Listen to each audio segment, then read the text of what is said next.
认识耶稣是我一生最美的祝福。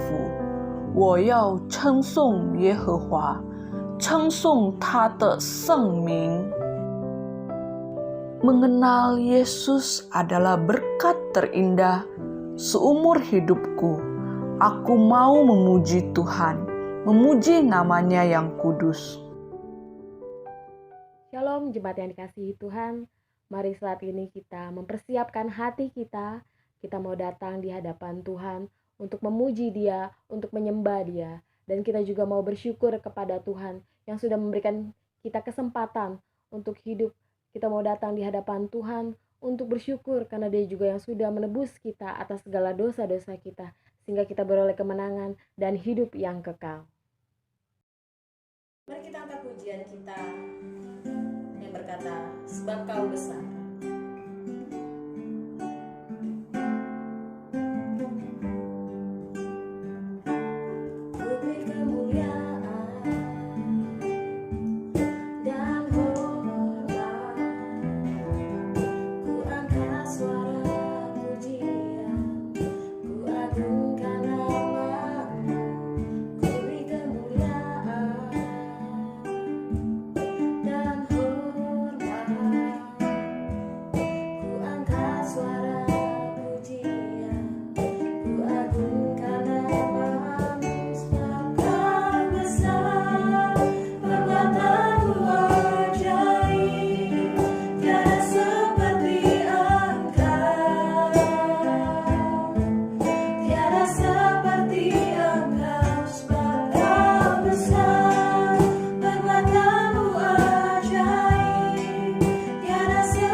Bapa dalam surga, kami bersyukur untuk kebaikan-Mu dan pemeliharaan-Mu Tuhan di dalam kehidupan kami.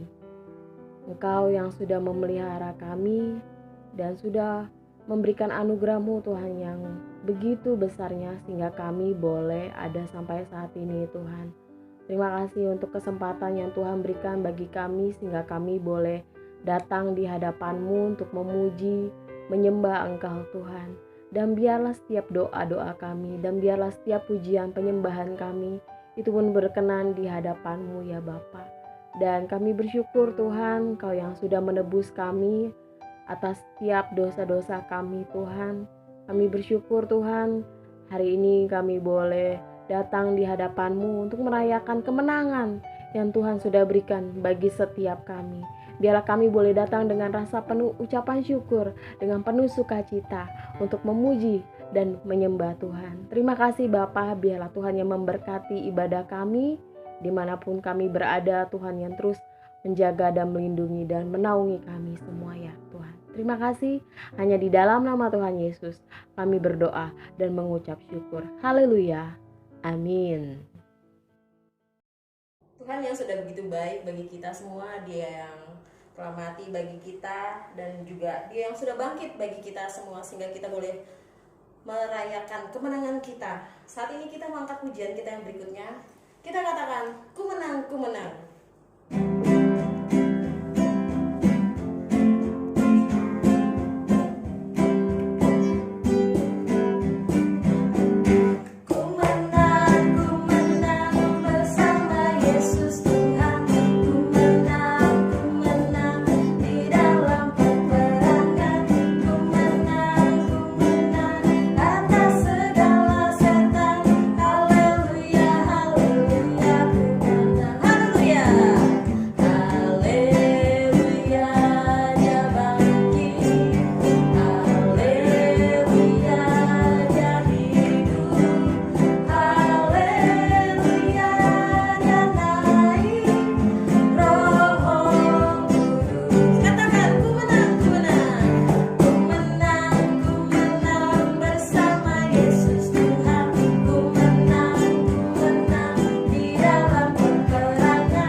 kita angkat pujian kita berikutnya. Katakan, roh Allah yang hidup penuhiku.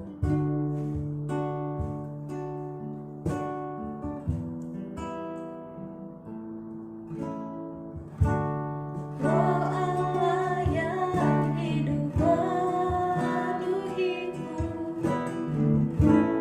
Roh Allah yang hidup pulihkanku.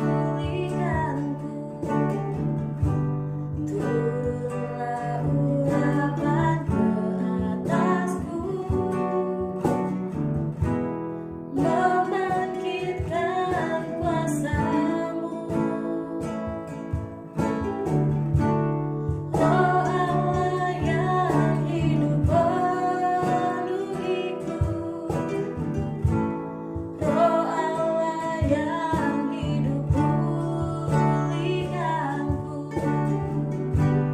Turunlah urapan ke atasku, membangkitkan kuasa-Mu, membebaskan hidup yang terbelenggu, memulihkan hati mereka yang terluka, serta menjelikan mata yang buta. Jadikan hidupku Allahku dipenuhi urapan baru, menyatakan kebesaran kuasa-Mu. Kita angkat pujian demi sekali. Katakan, roh Allah yang Roh Allah yang hidup penuhiku. Roh Allah yang hidup pulihkanku. Turunlah urapan ke atasku, membangkitkan kuasa-Mu, membebaskan hidup yang terbelenggu, memulihkan hati mereka yang terluka, serta menjelikan mata yang buta. Jadikan hidupku Allahku dipenuhi urapan baru, menyatakan kebesaran kuasa-Mu. Membebaskan hidup yang terbelenggu, memulihkan hati mereka yang terluka,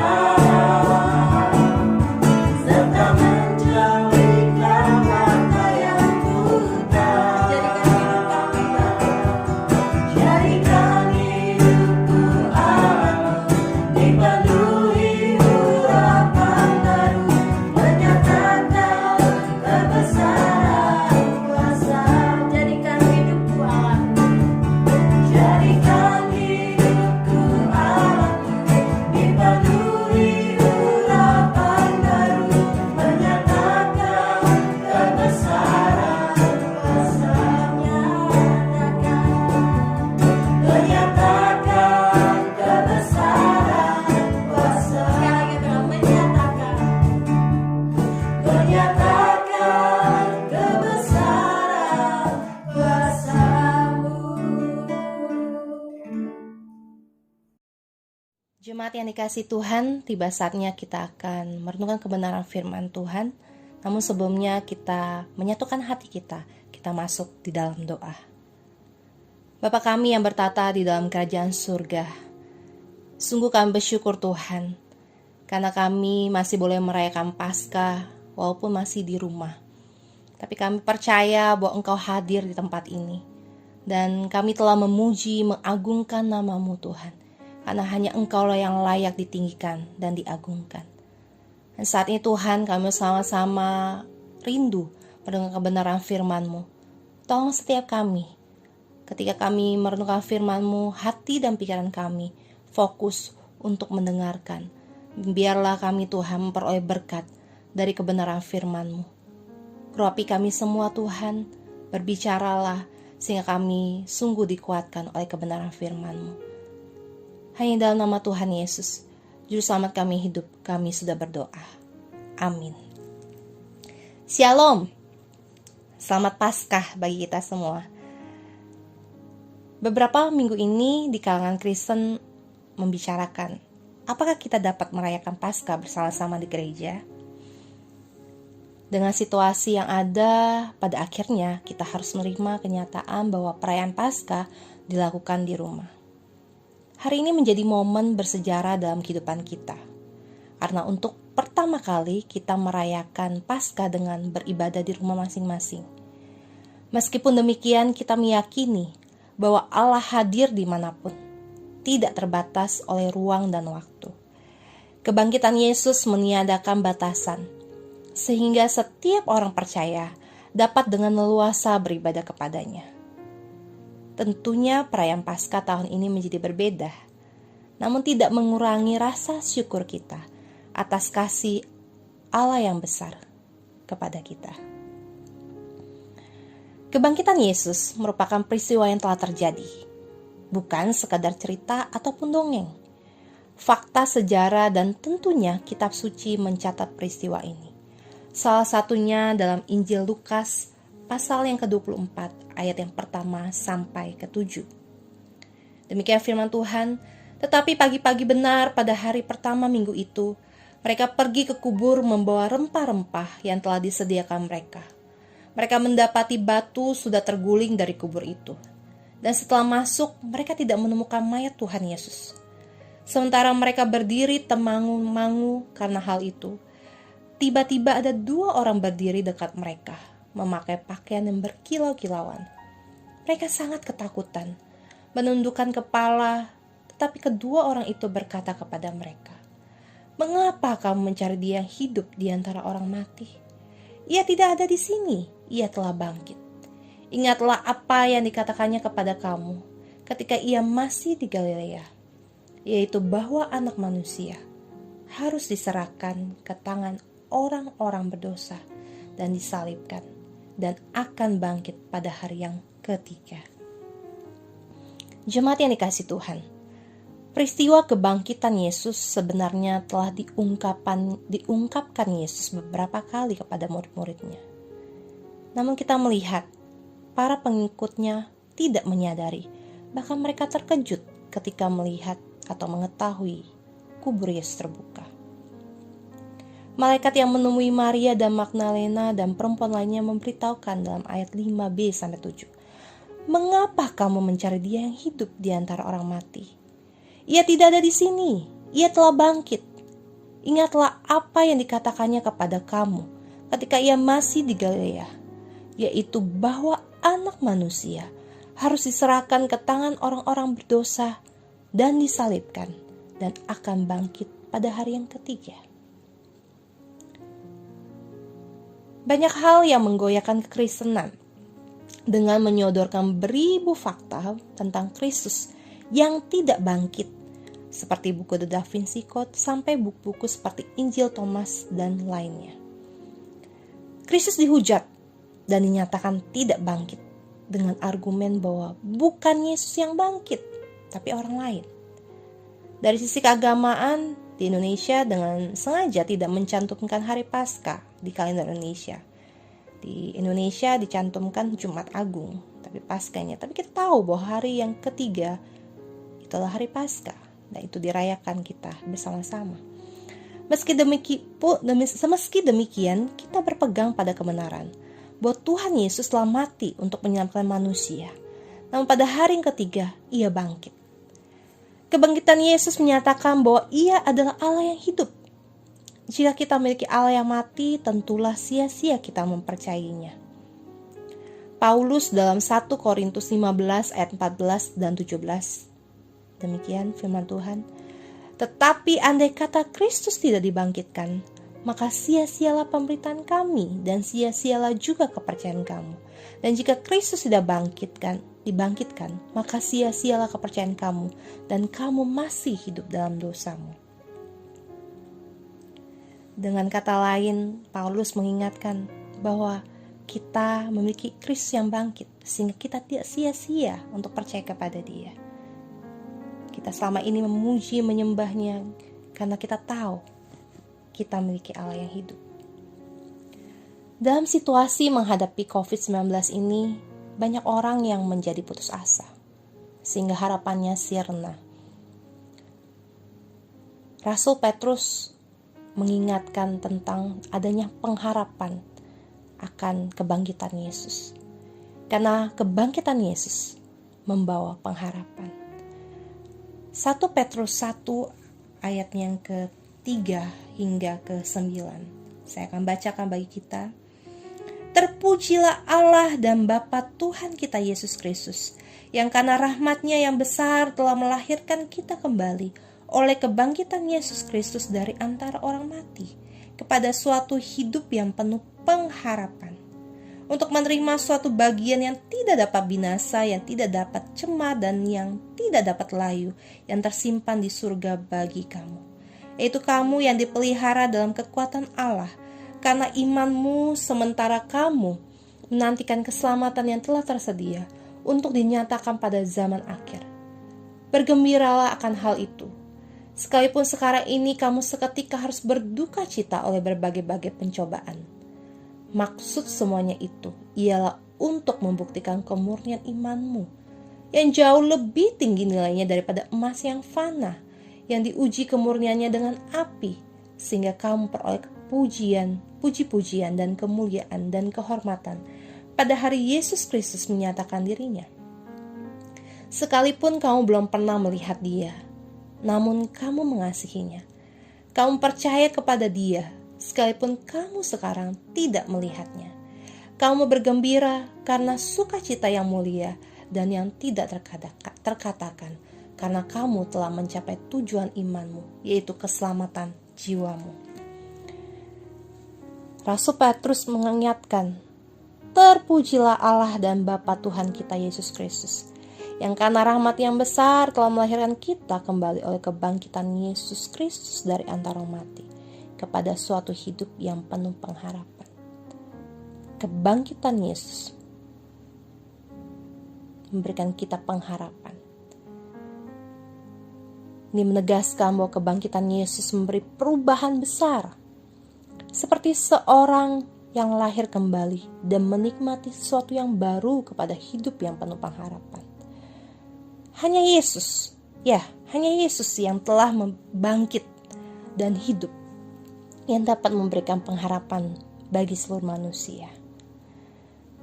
Ada 3 hal yang kita lihat.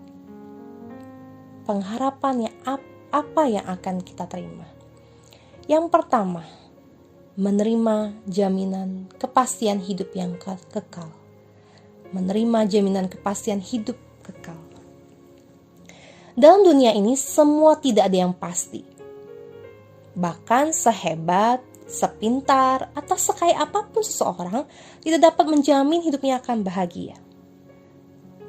Peristiwa yang terjadi belakangan ini pun mengingatkan kita bahwa apa yang kita miliki tidak dapat bertahan lama. Karena pada dasarnya semua yang ada di dunia ini fana. Bersyukur kepada Tuhan. Sebagai orang percaya, kita memiliki jaminan yang tidak akan binasa. Seperti yang tercantum dalam ayatnya yang keempat dan kelima.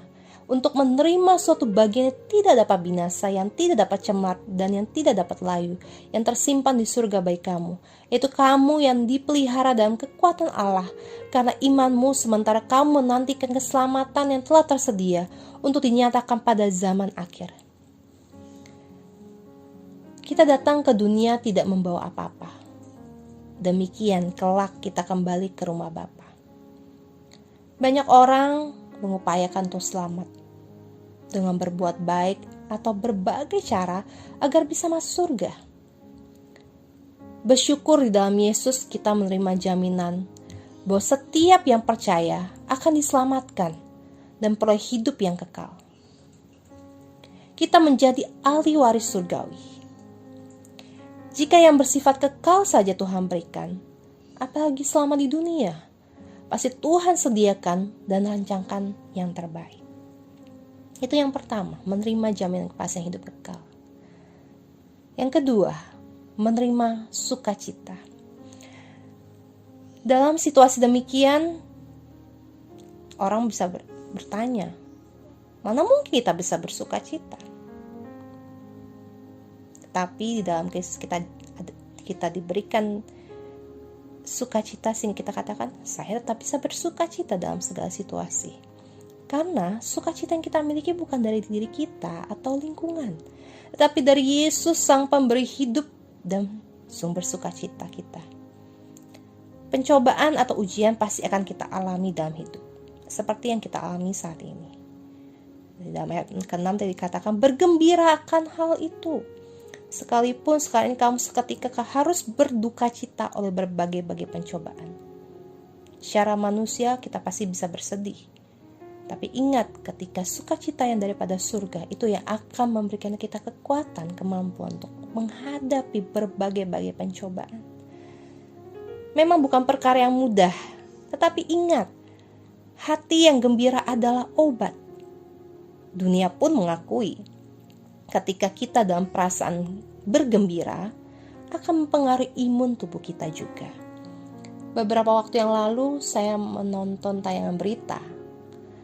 Ada seorang motivator bisnis, dia diwawancarai dan ditanya, karena sang motivator ini juga menjadi pasien COVID-19. Dia ditanya bagaimana dia dapat bertahan dalam kondisi seperti ini. Dia menjawab ayat ini dengan ayat ini. Hati yang gembira adalah obat. Kita pastikan orang ini adalah orang Kristen. Dia berulang kali bahkan sambil dinyanyikan, disaksikan oleh orang-orang di seluruh Indonesia, mungkin seluruh dunia. Dia mengatakan bahwa hati yang gembira adalah obat corona.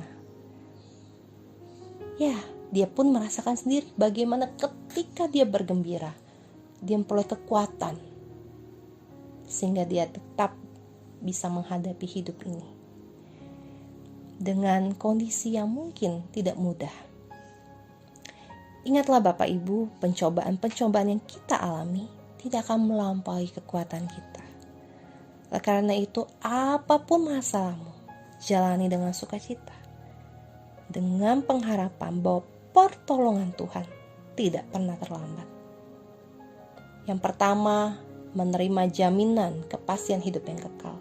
Yang kedua, kita menerima sukacita. Yang ketiga, kita menerima pujian, kemuliaan, dan kehormatan. Kita adalah orang yang telah menerima keselamatan dan dibenarkan Tuhan dengan penebusan di kayu salib. Ketika kita percaya kepadanya, iman kita pun akan diuji sedemikian rupa. Rasul Petrus mengumpamakan iman yang teruji itu jauh lebih tinggi nilainya daripada emas yang fana, yang diuji kemurniannya dengan api. Siapa yang teruji, kita akan peroleh puji-pujian dan kemuliaan dan kehormatan pada hari Yesus Kristus menyatakan dirinya. Kita tahu harga emas melonjak tinggi. Tapi dikatakan iman yang teruji itu jauh lebih tinggi nilainya dibandingkan emas. Inilah pengharapan kita selama di dunia. Karena selama di dunia orang mengharapkan pujian dan kehormatan. Tapi kita tahu itu pun sia-sia. Itu akan binasa. Bahkan pujian, kehormatan yang diberikan ada unsur kemunafikan di dalamnya. Tapi ketika kita sebagai orang-orang percaya, orang-orang beriman, kita tetap berpengharapan dan kita akan mengalami pengujian.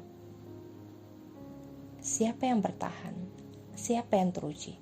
Kelak ketika Yesus datang, dikatakan kita akan menerima pujian, kemuliaan, dan kehormatan. Dari mana? Dari Raja segala raja, dari Yesus Kristus. Sungguh indah bukan saudara-saudari, apabila kita ada di dalam Tuhan dan tetap beriman kepada Dia. Jemaat yang dikasihi Tuhan, di saat dunia seakan tidak menunjukkan ada harapan, kita tidak mengetahui kapan badai ini akan berlalu. Bukan Tuhan tidak mampu ataupun tidak peduli akan manusia, namun percayalah ada maksud Tuhan di balik ini semua. Bagian kita hanya terus berdoa dengan penuh pengharapan kepada Tuhan. Manusia sekeliling kita terbatas menolong kita, tetapi hanya Tuhan satu-satunya harapan kita di tengah kesesakan. Kebangkitan Yesus adalah fondasi iman Kristen. Kebangkitan Yesus yang kita rayakan menunjukkan bahwa di dalam Dia kita memperoleh pengharapan yang tidak dapat ditawarkan dunia ataupun diusahakan manusia sekalipun. 1 Petrus 1 ayat 8-9 dikatakan, sekalipun kamu belum pernah melihat Dia, namun kamu mengasihinya, kamu percaya kepada Dia, sekalipun kamu sekarang tidak melihatnya.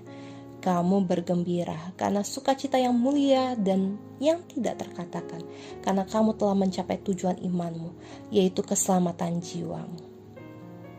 Kita adalah orang-orang yang berbahagia, karena kita adalah orang-orang yang percaya walaupun tidak melihat. Itu orang-orang yang beriman. Kita percaya kepada Dia, kita percaya bahwa Dia Allah yang penuh belas kasihan, Dia Allah yang berkuasa, dan Allah yang penuh pengharapan, dan pengharapannya selalu ada buat kita. Percayalah janji Tuhan, ya dan amin. Dari dulu, sekarang, dan selamanya. Saat ini kita pikirkan hal-hal yang positif dan perkataan firman Tuhan setiap waktu, karena itulah yang menguatkan kita. Kebangkitan Yesus bukan berita baru, melainkan kabar baik yang tidak akan usang dan diceritakan dari waktu ke waktu. Oleh karena itu, marilah kita terus menaruh pengharapan kita hanya kepada Yesus yang hidup. Amin. Mari kita boleh sama-sama bersyukur akan kebenaran firman Tuhan. Dan kita sama-sama boleh minta Tuhan yang boleh memberikan kita kekuatan, beri kita sukacita, terus meyakini akan pengharapan yang Tuhan janjikan bagi setiap kita. Mari kita berdoa.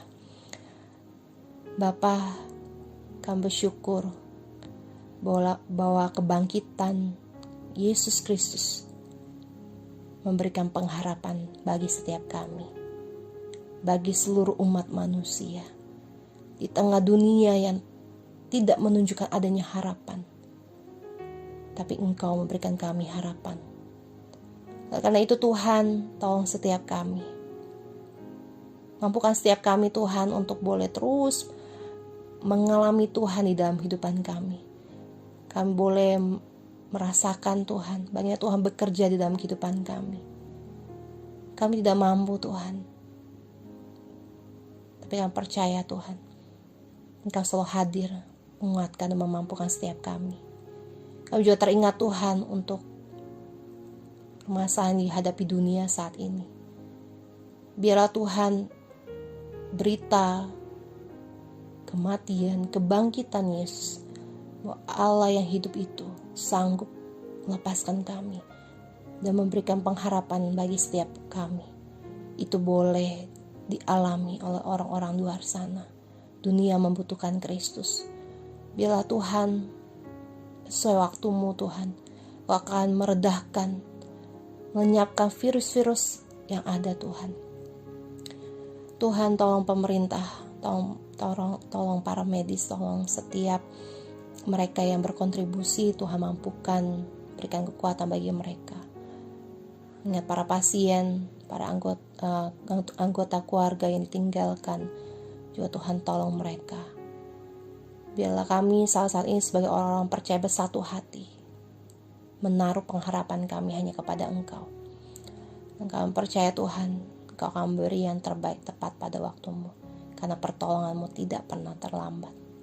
Bila kami juga rindu bahwa setiap kami sudah meyakini bahwa kami sudah menerima jaminan kepastian hidup yang kekal. karena itulah tujuan akhir hidup kami Tuhan. Karena kami kelak akan bersama-sama dengan Engkau di surga nanti. Hamba berhenti berbicara Tuhan. Biar Roh Kudus Tuhan yang akan menolong setiap kami, berikan pengertian dan kemampuan untuk terus percaya dan melakukan firman-Mu dalam kehidupan kami. Di dalam nama Tuhan Yesus kami telah berdoa dan mengucap syukur.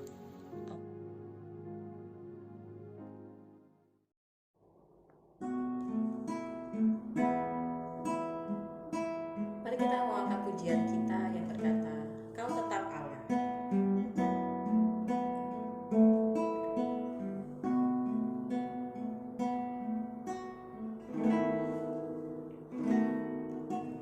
Betapa dahsyat Engkau Tuhan, Pencipta segala yang ada.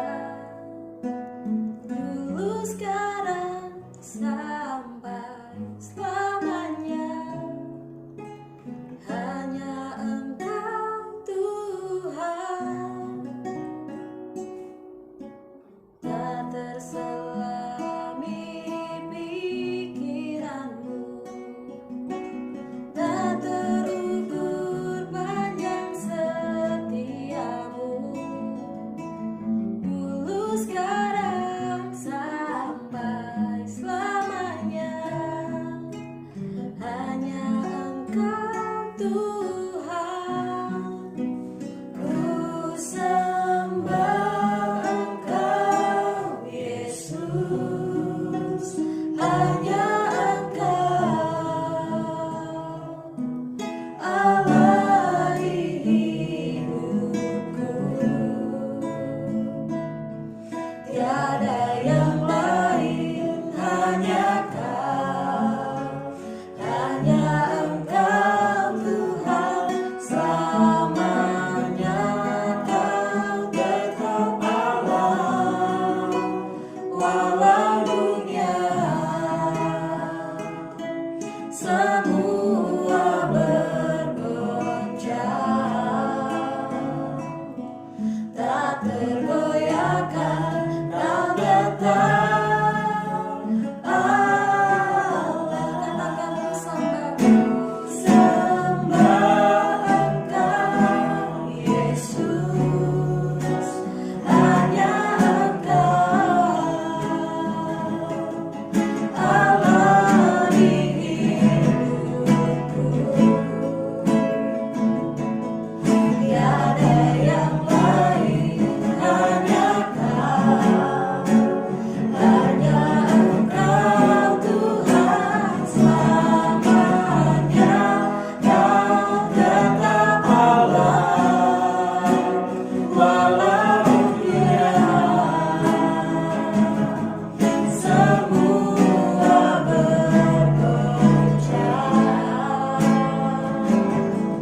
tak tergoyahkan